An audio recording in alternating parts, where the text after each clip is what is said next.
Hello everyone, I am second year medical student और मैं बताने वाली हूँ कि आपको 18 घंटे कैसे पढ़ना चाहिए अगर नीट में आपको हाईएस्ट स्कोर करना है या फिर टॉप मोस्ट कॉलेज में गवर्नमेंट कॉलेज में एमबीबीएस की सीट चाहिए। तो ऐसा नहीं है कि आप पहले ही दिन बैठते ही 18 घंटे की पढ़ाई चालू कर दोगे कि आज मैंने 18 घंटे पढ़ लिया और फिर कल से आपको मोटिवेशन चला गया कि कल तो मैंने इतनी पढ़ाई कर लिया, आज मैं कुछ नहीं पढ़ने वाली, कल ही में सब कुछ हो गया। ऐसा नहीं, स्टेप बाय स्टेप प्रोसेस करनी है। 21 डे तक आपको कंटिन्यू ऐसा सीक्वेंस में चलना है। मैं बताती हूँ कैसे, स्टेप बाय स्टेप। ठीक है, before moving forward I am going to tell you that I am taking free Unacademy strategy classes, जिसमें मैं बताने वाले हूँ कि फिजिक्स में 150 प्लस मार्क्स कैसे स्कोर करते हैं। वो क्लास 16 दिसंबर को होने वाली है 5 PM पे। लिंक जो होगा डिस्क्रिप्शन में होगा, प्लीज़ लिंक पे जाना, फॉलो करना लिंक को। और मैं लाइव आऊँगी और अनअकैडमी पे भी मुझे वहाँ पे जाके फॉलो करना। ठीक है, सबसे पहले दिन आप बैठेंगे 10 घंटे से ज़्यादा पढ़ने की कोशिश करेंगे। यूँ नहीं है कि आज के आज ही 18 घंटे लग गए बैठने, ऐसा नहीं है बिल्कुल भी। आज बैठे आप 10 घंटे की पढ़ाई चालू किया आपने, 10 घंटे प्लस आपने पोमोडोरो मेथड यूज़ करे। जो भी टेक्निक यूज़ करनी है आप यूज़ करें। मैं मेरी बेस्ट टेक्निक बताऊँगी फ्यूचर में, अभी बताती हूँ। ठीक है, तो सबसे पहले क्या होता है कि आपको अपना सोने का और उठने का टाइम फिक्स करना है। सबसे मोस्ट इंपॉर्टेंट थिंग यही होगी, आपका पूरा दिन का शेड्यूल कब सेट होगा। अगर आप सुबह का उठने का टाइम फिक्स होगा आपका और रात को सोने का टाइम फिक्स होगा। एक बेस्ट एडवाइस देती हूँ एज ए नीट एस्पिरेंट जो मैं रह चुकी हूँ और सेकेंड ईयर मेडिकल स्टूडेंट के, जैसे कि मेरा ये सीन है कि रात को 2 बजे के बाद मत पढ़ो, प्लीज़ मत पढ़ो। अगर आप रात को 2 बजे के बाद पढ़ रहे हो या 2 से भी थोड़ा 2 या 3 मान लो, ठीक है, उसके बाद अगर आप पढ़ने बैठ रहे हो या फिर उसके बाद तक आप पढ़ रहे हो तो आप 100% पढ़ाई नहीं हो पा रही है। ठीक है, आपको पढ़ रहे हो याद नहीं हो रहा है होगा, या फिर पढ़ रहे हो तो फुल कंसंट्रेशन नहीं होगा, फुल फोकस नहीं होगा, या फिर 2 बजे बाद ऐसा होगा कि पूरे दिन की थकान होगी, पूरे माइंड में कुछ होगा, तो अगले दिन आप भूल जाओगे कि जो आपने रात को पढ़ा है। माना कि बहुत बच्चे रात को पढ़ते हैं, मैं खुद पढ़ चुकी हूँ, मैं ट्राई कर चुकी हूँ कि रात को पढ़ूँ सुबह पढ़ूँ, इसके साथ में बहुत सारा मैं एक्सपेरिमेंट कर चुकी हूँ मैं। ठीक है, तो सबसे बेस्ट चीज़ मैंने यही फाइंड आउट की कि रात को 2 बजे बाद मत पढ़ो। या तो आप फ़ोन चला रहे होंगे, या तो आप डिस्ट्रैक्ट हो रहे होंगे, या आपकी पूरी पढ़ाई नहीं हो रही होगी 100% फोकस के साथ में। ठीक है, सबसे पहली ये चीज़ होगी। रात को अगर आप 2 बजे सो रहे हो तो आप सुबह कितनी बजे उठे। लोग होता है कि सुबह तो मैं मॉर्निंग में बहुत जल्दी उठूँगा, अगर मैं रात को 2 बजे सो रहा हूँ तो पूरा रात पढ़नी, ऐसा नहीं है बिल्कुल भी। ठीक है, मैं बताती हूँ। सुबह आप 6 घंटे की नींद लो, 6 घंटे की नींद इज़ मस्ट। 6 घंटे सो और फिर सुबह उठो। आप भले 7 बजे उठो, भले 8 बजे उठो, जो आपकी 2 बजे पढ़ रहे हो आप, तो आप 6 बजे उठो या 7 बजे उठो।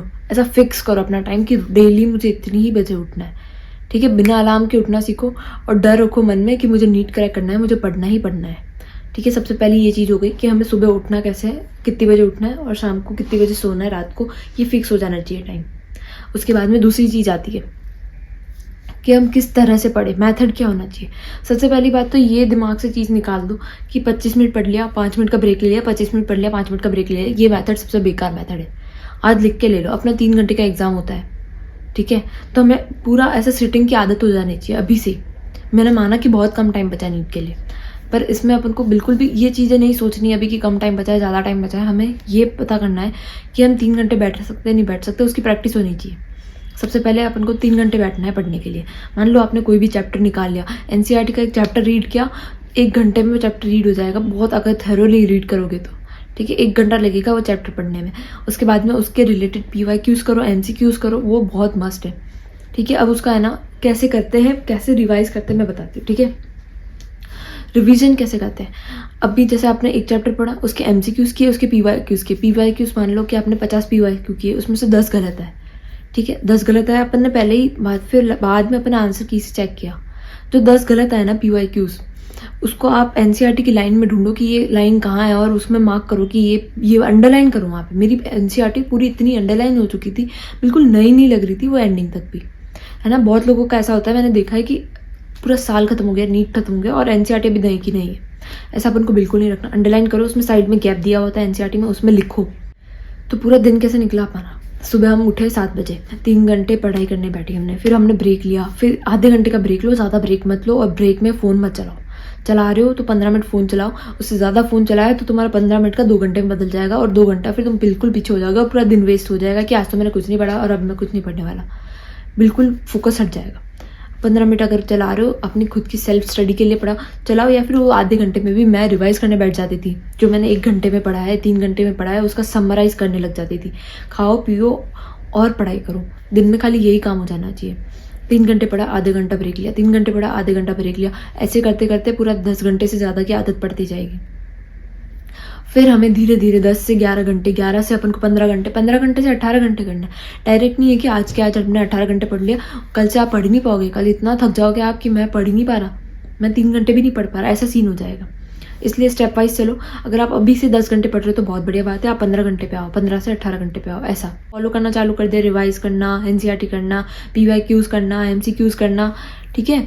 ये सब अभी से 18 घंटे बैठ के पढ़ना, अगर ये सब आपने अभी से चालू कर दिया है तो आपको बिल्कुल स्ट्रेस लेने की ज़रूरत ही नहीं पड़ेगी, डिप्रेशन की ज़रूरत ही नहीं आएगी कि मैं पीछे रह गई हूँ, मैं आगे रह गई हूँ, मेरी 11th वेस्ट हो गई, आज मैंने 2 घंटे वेस्ट कर दी। ये सब आपको सोचना ही नहीं पड़ेगा अगर आप कंटिन्यू पढ़ना चालू कर देंगे। आप कंटिन्यू टेस्ट दे रहे हैं, मैं सब कुछ बताऊंगी कि कितने टेस्ट देने चाहिए, क्या देने चाहिए फ्यूचर वीडियोज़ में, ठीक है। अभी आप अपनी हेल्थ पे ध्यान रखिए, खाइए पिए, हेल्थी खाइए, बिल्कुल भी फास्ट फूड मत खाइए। अभी अपना काजू बादाम अखरोट ये सब खाइए, आप हेल्थी फ्रूट्स खाइए, बीटरूट खाइए, गाजर खाइए, अभी जो सीजनल फ्रूट्स है वो खाइए। और सोइए सही टाइम पे, उठिए सही टाइम पे, रिवाइज करिए, सबसे इंपॉर्टेंट है 3 घंटे की सिटिंग लगाइए, ठीक है। आधे घंटे का ब्रेक लीजिए, खाते वक्त भी आप पढ़ाई कीजिए। अब बहुत कम टाइम बचा है आपको, बस पूरे दिन भर यही करना पड़ेगा। अगर मम्मी भी आ रही है ना बीच में डिस्टर्ब करने, तो मम्मी को कह दो मम्मी मैं डॉक्टर बनने वाला हूँ, मुझे अभी से पढ़ना पड़ेगा, ठीक है। थैंक यू, मिलते हैं नेक्स्ट वीडियो में। सब्सक्राइब करके जाना, और भी कोई भी डाउट हो, कोई भी प्रॉब्लम हो, मुझे कमेंट सेक्शन में लिख के बताना, मैं पर्सनली एक एक कमेंट को रिप्लाई करूँगी।